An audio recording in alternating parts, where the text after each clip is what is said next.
घन के बारे में। घन में कितने फलक होते हैं? 6 फलक होते हैं। घन में कितने फलक होते हैं? फलक का मतलब ये पूरा एरिया, ठीक है, ये पूरा एरिया, इसको फलक कहते हैं। जैसे ये हो गया 1 2 3 4 5, इस प्रकार से 6 हो गया। 1 2 3 4 5 और 6 फलक हो गया। कोर का संख्या कितना होगा? 12 होगा। 1 2 3 4 हो गया।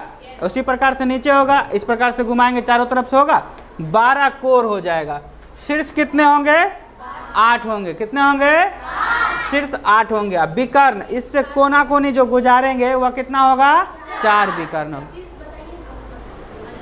इसका शीर्ष देखिए, फलक समझने में कोई दिक्कत? फलक समझने में? अब इसको जोड़ते हैं, देखिए चौला होगा तो समझ में आ जाएगा। ये 4 हो गया। क्या है ये चारों? हाँ, क्या है? कोर न है, किनारा न है, ये शीर्ष थोड़ी है। क्या है ये? कितना कोर हुआ? इधर से होगा तो कितना हो जाएगा? और उसके बाद इधर से 12 हो गया। कोर समझ में आ गया? फलक समझ में आ गया? कोर समझ में आ गया? नहीं समझ में आ गया? कोई दिक्कत इतना समझने में? इतना समझने में कोई दिक्कत? अब विकर्ण कब गुजरेगा? जब इसके अंदर से कोना, जैसे हम वर्ग बनाते हैं ऐसे गुजरता है ना, तो इसमें 2 विकर्ण होगा। और जब मोटाई रहेगा तो उसके अल्टरनेटिव भी क्रॉस होगा ना, तो इस प्रकार से 4 विकर्ण, यही मोटा हो जाएगा तो अंदर से ऐसे भी गुजरेगा और ऐसे भी गुजरेगा, 4 हो जाएगा विकर्ण। कोई दिक्कत समझने में? शीर्ष नहीं समझे? कोर समझ गए? ये शीर्ष क्या है? कितने है? ये पॉइंट खाली 4 को इस तरफ से और दूसरा तरफ से 4 हुआ तो 8 को नहीं हुआ।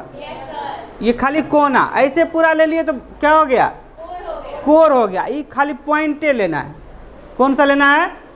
पॉइंट। दोनों तरफ से खाली पॉइंट लेना था। 4 इधर और 4 और कहीं पॉइंट बन रहा है?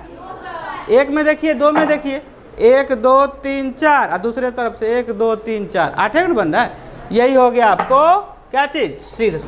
ये 4 समझ में आना चाहिए। आयत रहे या वर्ग रहे, आयत रहे या, उसी से बनता है घन और घनाभ। आयताकार आकृति में अगर ऊंचाई जोड़ देते हैं तो घनाभ बन जाता है, और वर्गाकार आकृति में अगर ऊंचाई जोड़ देते हैं तो घन बन जाता है। दोनों में फलक की संख्या, कोर की संख्या, विकर्ण की संख्या एक ही जैसा रहेगा। कोई दिक्कत? घनाभ की बात करेंगे तो उसका उदाहरण है ईंट, ये डस्टर, और घन की बात करेंगे तो पासा वाला जो छक्का होता है वो, ठीक है। उसमें लंबाई, चौड़ाई और ऊंचाई क्या होता है? एक जैसा होता है। कैसा होता है? एक जैसा। इसलिए इसको क्या कहते हैं? क्यूब। क्या कहते हैं? भुजा क्यूब। अगर किसी घन का एक भुजा मालूम है, भुजा बराबर दिया हुआ है अगर 3 सेंटीमीटर, कितना दिया हुआ है? तो आयतन बराबर क्या हो जाएगा? आयतन बराबर 3 का क्यूब। 3 का क्यूब। अब इसको ऐसे भी लिख सकते हैं, 3 गुने 3 गुने 3 का क्यूब, 3 गुने 3 गुने 3, ऐसे भी लिख सकते हैं। तो कितना हो जाएगा? 27। और उसी प्रकार सेंटीमीटर क्यूब। क्या लिखेंगे? Centimetre cube. समझ में आ गया? अगर इसमें भुजा पूछ रहा है, अगर भुजा निकालने के लिए कह दिया और आपको आयतन 27 दे दिया, तो क्या करेंगे? इसको तोड़ देंगे। किस विधि से? गुणनफल विधि। आपको आसान लगता है तो गुणनफल विधि से तोड़ दीजिए और इसको निकाल लीजिए।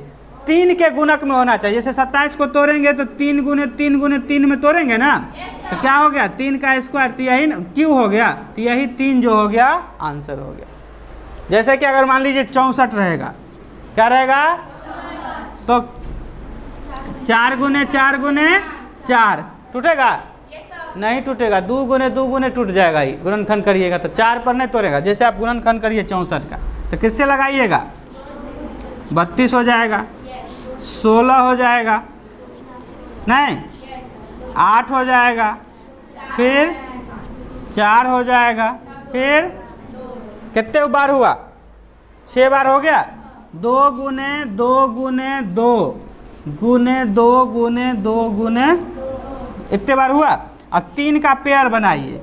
3 का पेयर, 3 का पेयर बनाएंगे ना, तो बराबर क्या होगा? एक पेयर इधर और दूसरा पेयर इधर, तो क्या हो गया? तो ऐसे डायरेक्ट निकाल दीजिएगा तो एग्जामिनर नंबर नहीं देगा, निकालना है, ये सही तरीका है। ठीक है, सबसे छोटी संख्या से गुणनखंड करना रहता है, बड़ी संख्या से नहीं। तो एक पेयर खाली पुराना, जितने पेयर पुर गया उतना ही उसका, एक पेयर हो गया दूसरा पेयर, तो दोनों को आपस में गुना कर देंगे। अगर मान लीजिए एक पेयर 2 हुआ और दूसरा पेयर 3 हुआ, तो 3 गुने 6 हो जाएगा, 3 गुने 2 हो जाएगा तो 6 हो जाएगा। बात समझे? पेयर उसका 3-3 का सेट पुराना है, स्क्वायर में 2 का रहता है और क्यूब में 3 का सेट पुराना है, जैसे पूरे, हाँ, तो उससे आपको निकल जाएगा। तो इस प्रकार से अगर भुजा मालूम करना है तो उसको तोड़ेंगे और 3 का पेयर बनाएंगे, सेट उसका 3-3 का बनाएंगे, 3 का होगा तो वही एक संख्या क्या हो जाएगा? उसकी भुजा हो जाएगा। समझ में आया? और आयत हो या वर्ग हो, फलक की संख्या, कोर की संख्या, शीर्ष की संख्या क्या रहेगा? बराबर रहेगा। कोई दिक्कत की नहीं को समझने में? हाँ, क्या हीरो?